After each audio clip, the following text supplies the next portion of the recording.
Prayers for Bobby is a movie based on the true story of Bobby Griffith, a young gay man living in a conservative Catholic family in the 1980s in the United States. The film not only recounts Bobby's heartbreaking life, but also his mother Mary Griffith's journey of awakening, from a homophobic person to a passionate advocate for LGBTQ+ rights. Bobby grew up in what seemed like an ideal family, filled with love from his parents and siblings. The whole family was devoutly Catholic, especially his mother, Mary Griffith, who had an unwavering faith in the Bible. She believed that every member of the family had to live according to God's commandments in order to go to heaven. Because of this, she always wanted Bobby to be a perfect young man according to society's and the church's standards. However, Bobby soon realized he wasn't like other boys. He was attracted to the same sex, a truth that left him feeling confused and terrified. He didn't dare share it with anyone except his older brother, Edward, begging him to keep it a secret. But believing his parents could help Bobby, Edward told his mother about Bobby's sexual orientation. From that point on, Bobby's life took a painful turn as he faced discrimination from his own family. His mother, Mary Griffith, immediately sought ways to cure Bobby. Believing that homosexuality was a grave sin according to the Bible, she demanded he pray every day, attend catechism classes, and undergo psychological therapy to become a normal boy. Bobby tried to do as his mother wished, but he realized he couldn't change who he was. The feeling of isolation, torn between living authentically and meeting his family's expectations, drove Bobby into a severe mental crisis. Despite loving his family very much, Bobby gradually realized he couldn't live under this torment and pressure forever. He decided to leave home and move to Portland to live with his cousin Jeanette, where he hoped to find freedom and be himself. However, even away from his family, Bobby couldn't escape the haunting words of his mother: homosexuality is a sin. You'll never get into heaven. The psychological conflict, the feeling of loneliness and guilt, led Bobby to make a heartbreaking decision: to end his life by jumping off a freeway overpass. Bobby's death was a wake-up call for his mother, Mary Griffith. After reading her son's diary, she slowly realized the errors in her upbringing and her blind faith. The film portrays her painful but meaningful journey of understanding and accepting the truth about homosexuality. From a devoutly religious mother, she became an activist fighting for the rights of the LGBTQ+ community, dedicating the rest of her life to correcting her mistakes and protecting children like Bobby from discrimination. Prayers for Bobby isn't just the story of a family tragedy, but also a warning to parents who still harbor prejudice about their children's sexual orientation. The film sends a powerful message about tolerance, understanding, and unconditional love, something every child deserves from their family. Bobby Griffith was a kind young man who grew up in a model Catholic family in Walnut Creek, California. In the 1980s, his family, especially his mother, Mary Griffith, were devout and believed absolutely in the Bible. For Mary, life only had meaning when lived according to God's rules, and the most important thing was that the whole family live righteously, purely, to get to heaven after death. From a young age, Bobby was a well-behaved child, loved by his parents and admired by his siblings. He was a good student, kind, and always seemed cheerful in everyone's eyes.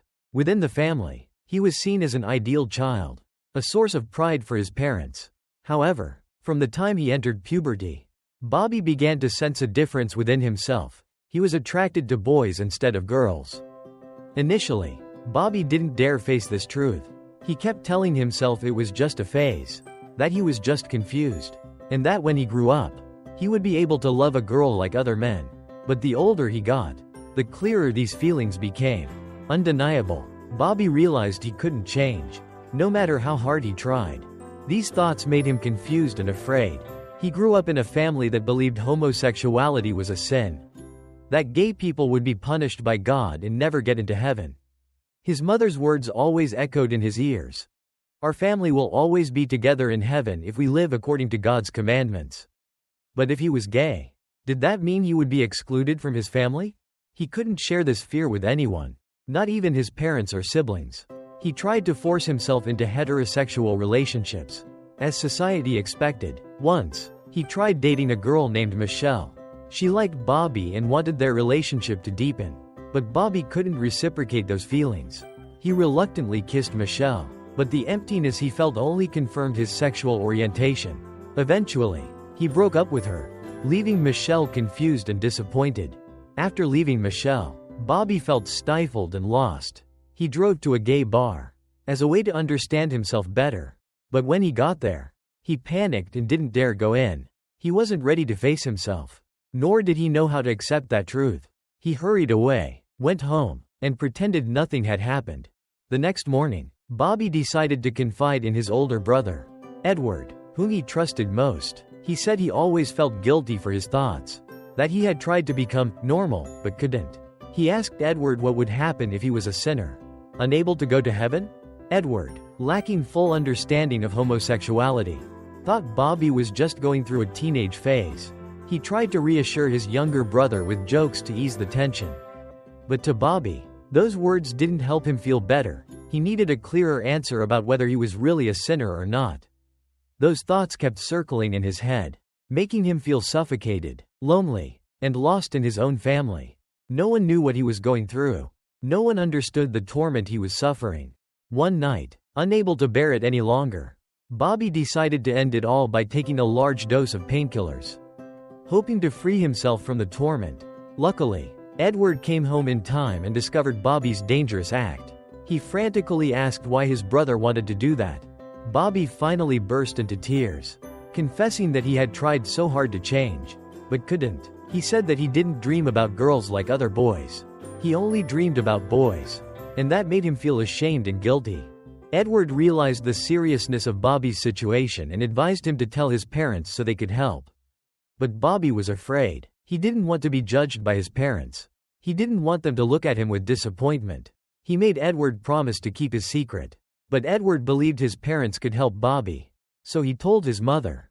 From then on, Bobby's life completely changed. Mary Griffith, the mother he once trusted and loved the most, couldn't accept who he really was. She believed that Bobby was committing a grave sin and needed to be cured with faith and prayer. Her efforts didn't help Bobby change but only made him feel more hopeless. He gradually realized that no matter how hard he tried, his mother couldn't accept him for who he was. And in that moment, Bobby began to fall into a spiral of loneliness and mental crisis. A spiral that would later lead him to a tragic decision. Bobby only wanted to be loved and accepted. But his family, those who should have been the safest place, were the ones pushing him further and further away from his own life. After finding out Bobby was gay, Mary Griffith completely broke down. In her mind, this wasn't just a personal shock, but something that was completely contradictory to what she believed in the Bible. She couldn't accept that her son was going down a path she considered sinful. With her unwavering faith in Catholicism, she believed that Bobby needed to be cured before it was too late. Mrs. Griffith called an urgent family meeting. In the meeting, she insisted to Bobby that homosexuality was wrong. According to God's word, she quoted many passages in the Bible to prove that love between two men was shameful and those who violated the rules would not go to heaven. He tried to explain that he did not choose his gender, and that he did not do anything wrong, but she would not accept that. Instead of listening to her son, Mrs. Griffith continues to force him to take prayer classes and psychological therapy to cure homosexuality. She believes that if Bobby has enough faith, God will bless him to become a normal person. Notepads with prayers written on them are posted all over the house. From the living room to the bedroom, even in the bathroom, reminding Bobby that he needs to change in order to be forgiven by God. In the beginning, Bobby tried to follow his mother's wishes, hoping that if he tried hard enough, she would love him and accept him as before.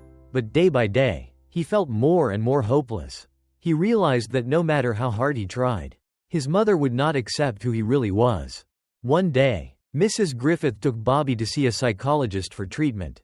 But from the very first questions, Bobby realized that this was not to help him feel better, but just a way to force him to change. When she asked the doctor if homosexuality could be cured, the expert said that the cooperation of the whole family was needed in order to achieve results. This made Mrs. Griffith even more determined to save her son. He became more and more isolated from his family. In his mother's eyes, he was a spoiled child, a misguided person who needed to be pulled back to the righteous path. But to Bobby, He just felt like a sinner being punished for something he didn't choose. Not only was Bobby pressured by his mother, he also had to face changes in the way his other relatives treated him. Although his father, Robert Griffith, was not as harsh as his mother, he did not fully support his son either. He chose to remain silent, leaving everything for his wife to solve. His brother Edward, the first to know Bobby's secret, although he did not want to hurt his brother, still stood by his mother, believing that Bobby could change if he tried. Bobby felt like he no longer had a place in his own family. Family meals became interrogations, where his mother constantly reminded him of his sins. He was forced to listen to religious lectures about God's cleansing, and forced to read the Bible every day. Although he tried to explain that he had done nothing wrong, no one would listen to him. One day, Mrs. Griffith decided to help her son return to normal herself by arranging a date with a girl named Sheila. She believed that if Bobby had the opportunity to meet and date a girl, he would realize that he was just confused and not really gay. Bobby reluctantly went on a date with Sheila, but felt no interest. When Sheila showed that she liked him and wanted to go further in the relationship, Bobby felt confused. He feared that if he could not reciprocate her feelings, his mother would be even more disappointed. But no matter how hard he tried, he could not change the truth about himself. After the date, he felt that he had been pushed into a deadlock. He could not please his mother, nor could he lie true to himself. The feeling of being isolated, being forced to become a different person, made him lose hope more and more. The conflict between Bobby and his mother became increasingly tense. Once, when his mother asked him where he had gone last night, Bobby replied that he had gone to church. But when Mrs. Griffith noticed a change in her son's way of speaking and behaving, she began to suspect that he had met other gay people. She continued to push Bobby into a corner with critical and judgmental words. When he tried to express his feelings, she immediately dismissed it. Homosexuality is wrong. You can't change that fact. Bobby had spent a year trying to please his mother, but now he realized that no matter what he did, she would never accept him. He stood there, painfully watching his mother, the person he once loved and respected most, reject who he really was. When Mrs. Griffith bluntly said, "I will not have a gay child," that was the moment Bobby completely lost hope. After that last conversation, Bobby realized that he no longer belonged here. He felt like a stranger in his own home, someone rejected by family and religion. The people he once loved most were the ones pushing him away. Feelings of loneliness and despair weighed heavily on Bobby, causing him to gradually lose his will to live. He had hoped that his mother would change, that she would love him unconditionally as a mother should. But now, he understood that it would never happen. And that was the beginning of a tragedy that no one could salvage.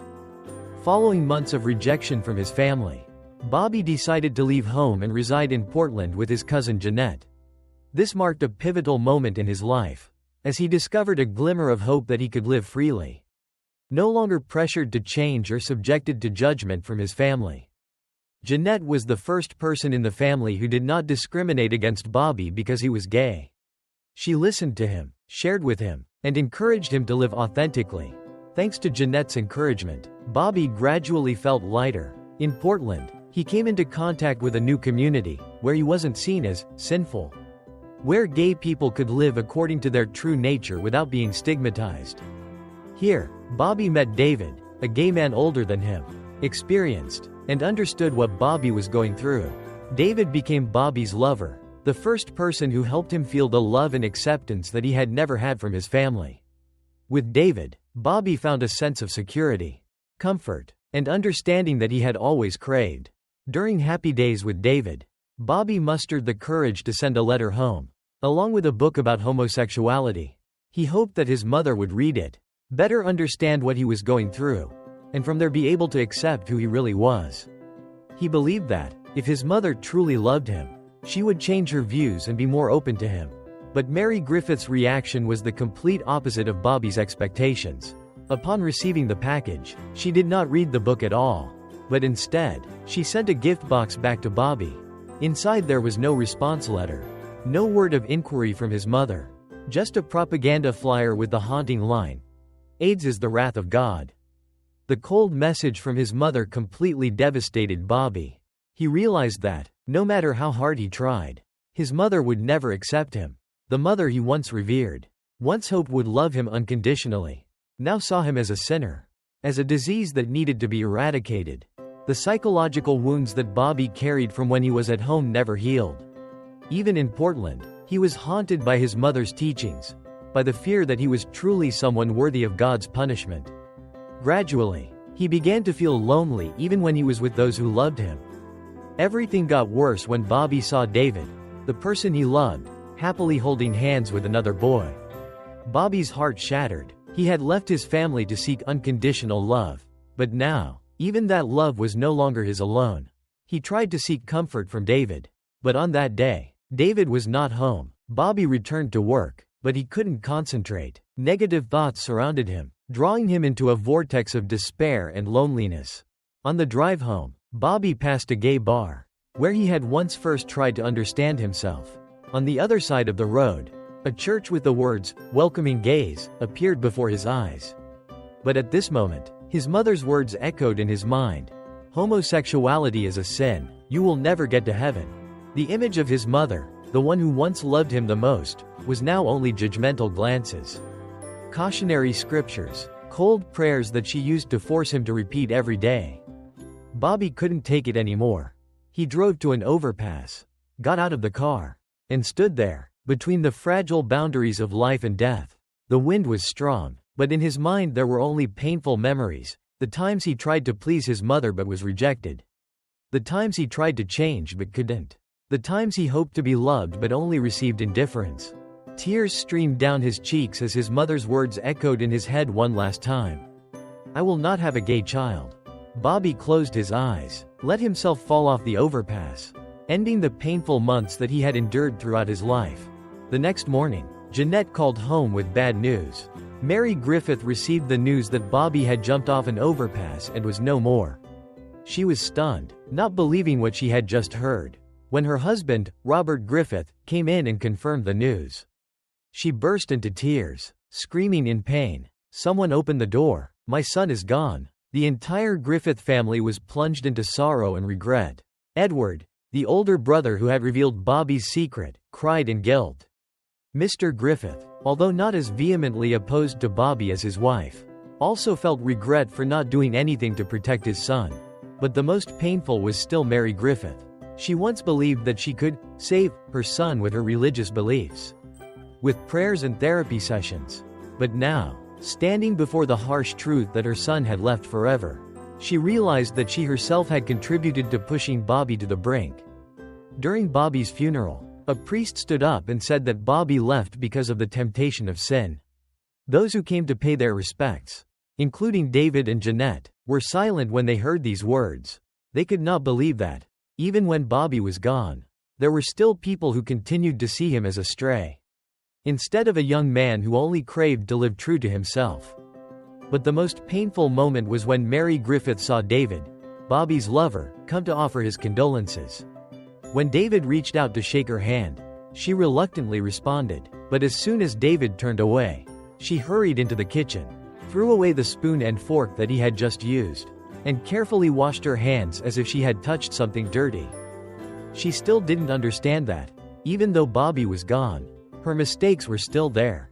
And only when she realizes that will her journey of redemption truly begin. Bobby was gone, but the echoes of him were still there, deeply ingrained in the minds of each member of the Griffith family. For Mary Griffith, this loss was not only a shock but also a severe blow to the beliefs that she had worshipped for so many years.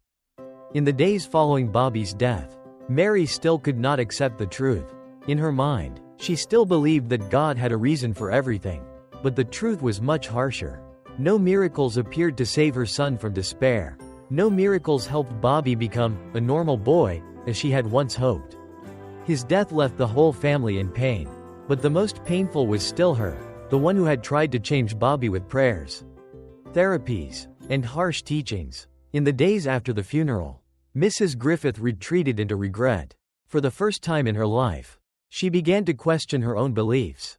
She turned to the Bible passages that had been used to oppose gay people, trying to understand if she had really been wrong or not. But even reading it over and over, she could not find an answer to the biggest question. Was Bobby really worthy of being punished by God? In her confusion, she returned to Bobby's old room, where everything was still intact as it was the day he left. When she flipped through each of his belongings, each page of his diary, she gradually realized the wounds her son had endured. Scrawled words filled with pain and despair. "I've tried to change. I've prayed every day. But why can't I be different? Why can't mom love me as I am?" Those words were like knives stabbing into her heart. She had always thought that she was doing everything for the best for her son. But now, she realized that she herself had pushed her son onto a dead-end road. As a reflex, she went to the church, where she had been taught that homosexuality was a sin. But when she got there, she felt more alienated than ever. The sermons that she had previously believed in absolutely now sounded empty and meaningless. The things that she used to think were truth have now become oppressive teachings. She decided to find another church that welcomed gay people. Here, she met Father Witzel, a pastor with more open-minded views on LGBTQ+. When she asked why this church accepted people like Bobby when the Bible writes that it is a sin, Father Witzel gently explained that the Bible should not always be understood literally. The Bible was written in a time when people still had many prejudices. But God is love, and love has no limits. If God created Bobby the way he was, why should we force him to change? Father Witzel's words made Mary Griffith confused. For so many years, she believed that she was going down the right path, that she was doing the right thing to save her son. But now, she realized that maybe she had been wrong. However, the skepticism was still there. She returned home, continuing to struggle with what she had just heard. When she tried to share her thoughts with her husband, Mr. Griffith only sighed and said, "Bobby's gone. Mary, we can't change the past, but we can change the way we look at it." Her husband's words made her even more remorseful. She began to learn more about the LGBTQ+ community, reading stories of parents with gay children. Finally, she found an organization called P-Flag, a place for parents and friends of gay people. After many days of internal struggle, she decided to contact P-Flag and attend a meeting. There, she met parents who had the same fears and prejudices as she did, but had changed when they realized that the most important thing was to love their children unconditionally. A woman named Betty, whose son was also gay, shared with her, "We can choose two paths. Either accept our children as who they are, or lose them forever." Those words made Mary Griffith cry. That was the truth that she didn't want to face. She had lost Bobby forever, just because she couldn't accept him from the start. The more she listened, the more she realized that the belief that she had clung to for so many years was actually just an excuse for her to impose her fears on her son. She used to think she was protecting Bobby from danger, but in reality, she was the one who pushed him away, cornering him into the darkness of despair. For the first time in her life, she no longer prayed for Bobby to be healed. Instead, she prayed that she herself could change, to become the mother Bobby deserved to have. In the months that followed, she continued to participate in P-Flag activities, read more materials about the LGBTQ+ community, and began to speak out in their defense. Finally, she made an important decision. She would publicly share her story and use her own pain to help other parents not make the same mistakes as her. From a person who once opposed her son, Mary Griffith gradually became a fighter for the rights of children like Bobby. She understood that no matter what she did, she could not bring Bobby back. But if she could help another mother realize the truth before it was too late, if she could save a child from a tragic end like her son, then that would be the only way for her to atone for her guilt with Bobby. For the first time in many months, she looked up at the sky and whispered, "Bobby, I'm sorry, and I will change, for you." After recognizing her mistake, Mary Griffith was no longer the conservative mother, fanatical about blind religious belief as before. Bobby's death awakened her, making her understand that love and acceptance are more important than any dogma. She knew that nothing could bring her son back, but she could do something to prevent the same tragedy from happening to other children. After joining the organization P-Flag and listening to the stories of other parents, Mrs. Griffith began to publicly share Bobby's story in the hope of awakening those who still have prejudices against the LGBTQ+ community. She understood that it was the imposition and stigmatization in the family that drove Bobby to the brink, and she did not want any other children to suffer like her son. From a mother who once prayed for her son to change, Mrs. Griffith now stands up to protect the rights of people like Bobby. She began participating in discussions and seminars on LGBTQ+ and learning more about how society has been treating this community. Looking back, she painfully realized that all her life she had been surrounded by misconceptions. And it was these that drove her son to despair. Not long after that, an important vote on equal rights for gay people was held in the Walnut Creek City Council. Mrs. Griffith decided to participate and speak to the public, sharing Bobby's story. In an emotional speech, she told everyone that she used to believe that homosexuality was a sin. That she had tried to cure her son with prayers, therapy sessions, and even impositions that she thought were good for her son. But she was wrong. I used to believe that God would save my son if I was persistent enough, if I was strong enough. But the truth is that I didn't save my son, I lost him. Bobby jumped off an overpass just because I couldn't love him the way he needed to be loved. I put my beliefs above my love for my son. And I lost him forever. She paused for a moment. Her voice choked up, then continued. Before you say, amen, in your home or workplace, think about the fact that there is a child listening to you. Children like Bobby are waiting for acceptance from their parents. Don't let them have to leave this world just because we can't love them properly. Her speech made many people in the hall cry. Her family, who had once supported her rigid views, were also touched to see her change. For the first time, they understood that Bobby's death was not due to him committing a crime, but to prejudices that killed him. However, even though her speech caused a stir, the outcome of the vote still went against her wishes and those of her supporters. The council decided not to pass a law protecting the rights of gay people, meaning that stigma was still there. Children like Bobby would still have to endure rejection from society. But Mrs. Griffith was not discouraged. She decided she would not stop here. After the session, she and her family went to San Francisco to participate in a protest in support of LGBTQ+ rights. Amid the sea of people waving rainbow flags and chanting slogans demanding equality, she realized she was not alone. Those who had experienced similar losses as her, those who had been stigmatized like Bobby, they were all here to fight for a better future. In the crowd, she suddenly saw a familiar figure, Bobby. He was standing there, looking at her with a proud smile. In that moment, she wanted to run to hug her child. But when she blinked, Bobby had disappeared. It was just an illusion, an image that she had created in her mind. But that didn't matter anymore, because she knew that, if Bobby was still alive, he would be proud of what she was doing. Years later, Mary Griffith continued her journey fighting for the rights of the LGBTQ+ community.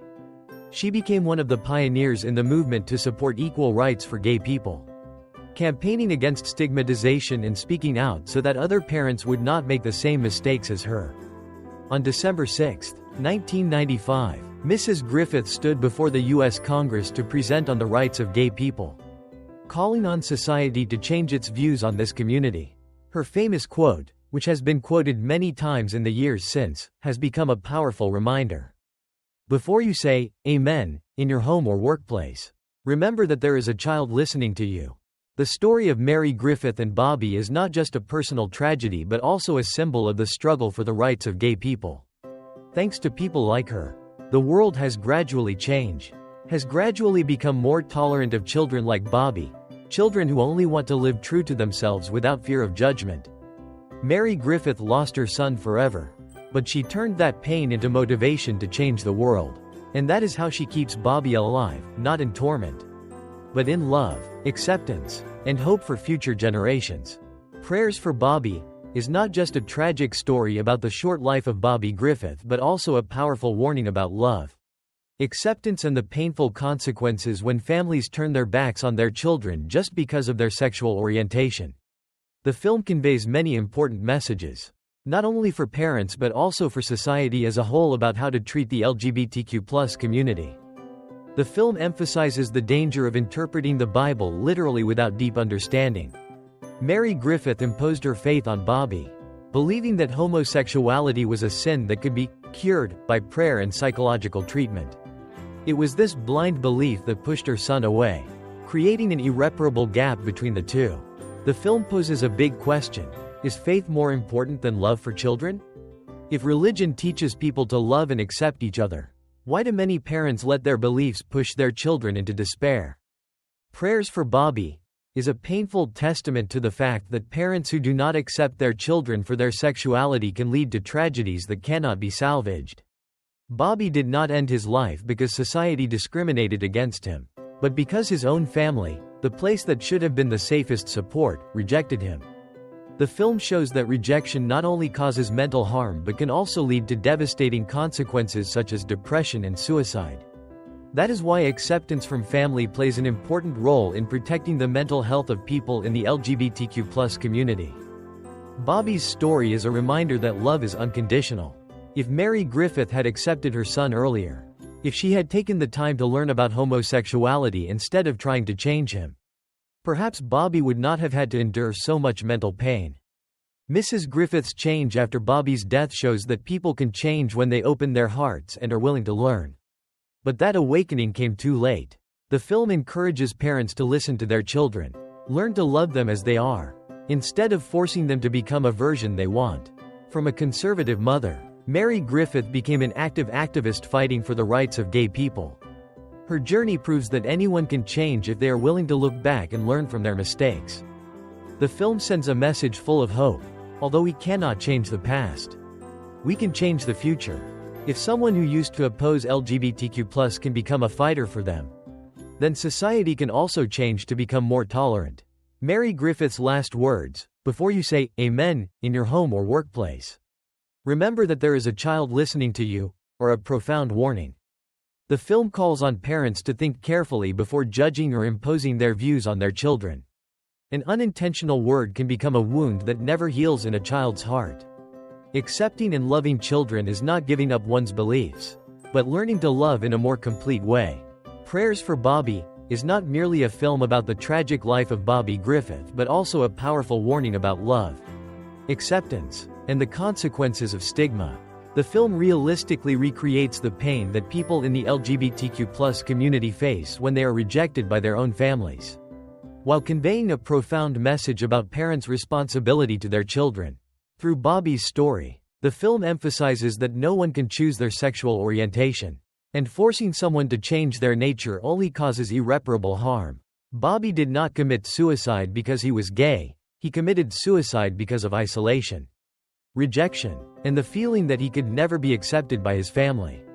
If his mother had understood this sooner, perhaps Bobby would have had a different life.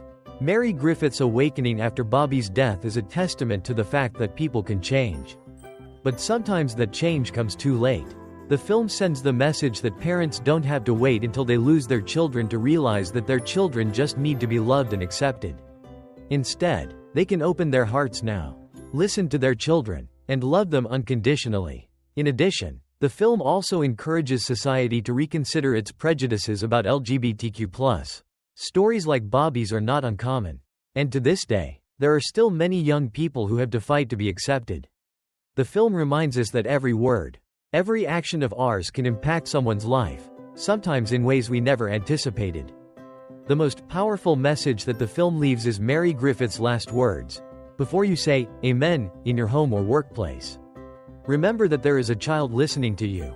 It is a reminder that what we believe and convey not only affects ourselves but also those around us, especially children who are looking for acceptance and love. Prayers for Bobby is not just a movie, but also a humane message, a call to action to build a world where everyone can live true to themselves without fear of being judged. Bobby is gone, but his story remains, as a painful but necessary lesson about love, tolerance, and the value of understanding.